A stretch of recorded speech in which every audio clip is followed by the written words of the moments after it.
We are still 5 laps from the completion of this race, and anything can still happen. Stand by for more live from Italy. Well, the crowd of Tifosi may be on their way out of the Monza Autodrome, but we are still here. Bob Varsha and Derek Bell with you. Johnny Herbert leads, looking for his second career victory. Hakkinen in second, Frentzen in third. That would be the best performances for McLaren and Sauber this year, respectively. Mark Blundell, the only other car on the lead lap, so the potential for great points today for McLaren. There you see we've had absolutely tremendous attrition. Just a handful of cars remain in this race. Both Ferraris are gone, both Williams, one Benetton, but it's not driven by Michael Schumacher. It is being driven by Johnny Herbert. I bet Mika Sala cannot believe his luck. He's been off the road twice. He's had an extra pit stop, and he's still lying in fifth place. That's astonishing. And just one lap down. There you see Rubens Barrichello's Jordan parked at the back of your screen, back of the track, that is. He pulled off just moments ago. 3 laps remaining.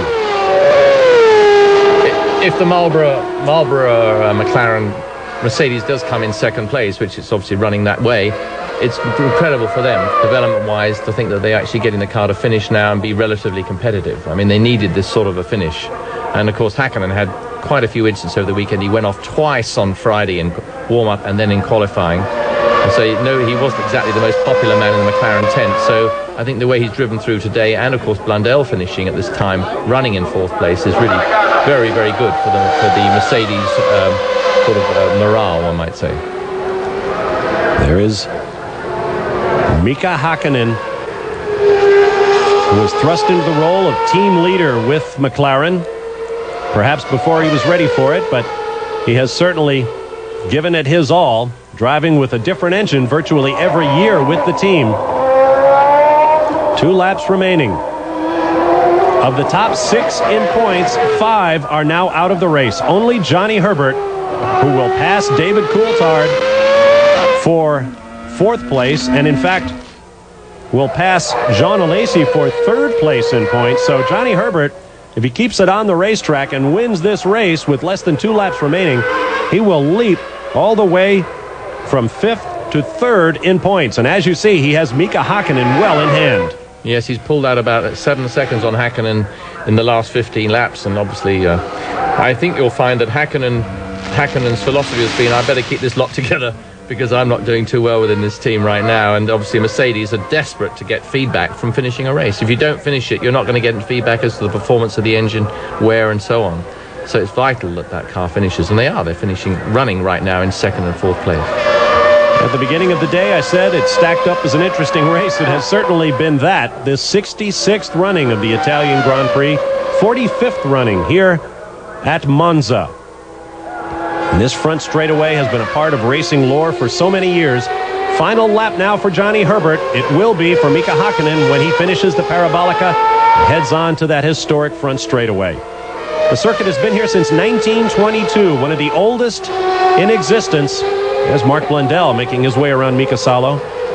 They say it is the 3rd oldest behind Brooklands and the Indianapolis Motor Speedway. Brooklands in England, of course, now closed. Folks at the Wisconsin State Fairgrounds in Milwaukee will tell you they've been racing cars on the Milwaukee Mile a lot longer than that. So let's call this the 4th oldest racetrack. 3rd oldest still in active use. It was a military dump during World War II. The grandstand on the front straightaway, built in 1938, has virtually not changed in all that time. A place of great history, a cathedral of the sport of Formula One Grand Prix racing. And Johnny Herbert is now poised to take his place in the pantheon of champions who have raced here. The Benetton team may be Italian-sponsored, the engines may be French, but it is a British team through and through, and their British driver, Johnny Herbert, is preparing to take his 2nd career victory.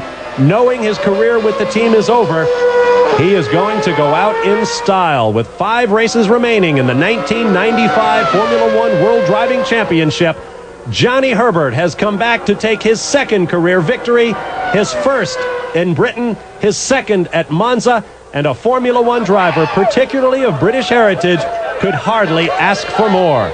We'll take a quick time out and be back to start wrapping things up in a moment. Back live at Monza. We're running out of time. There's a look at the final results. Johnny Herbert, his second career victory by 17 seconds over Mika Hakkinen, Heinz-Harald Frentzen third. Best performances for their respective teams, McLaren Mercedes and Sauber Ford.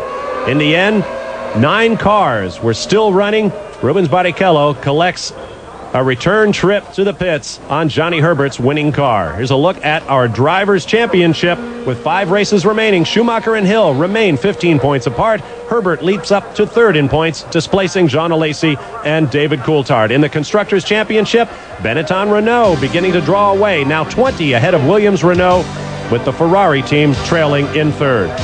Checkered flag coverage of this Grand Prix of Italy will be coming your way October 14th at 1 a.m. Eastern Time. Our next stop on the Formula One World Championship will be the Grand Prix of Portugal on September 24th, 2 weeks from now at 8 p.m. Eastern Time. I want to thank Derek Bell for joining us. Sports Weekly is coming up next. The sports reporters will be along shortly, followed by Sports Weekly. I'm Bob Varsha. Thanks for being with us. We'll see you from Estoril in Portugal in 2 weeks' time. So long for now from Monza.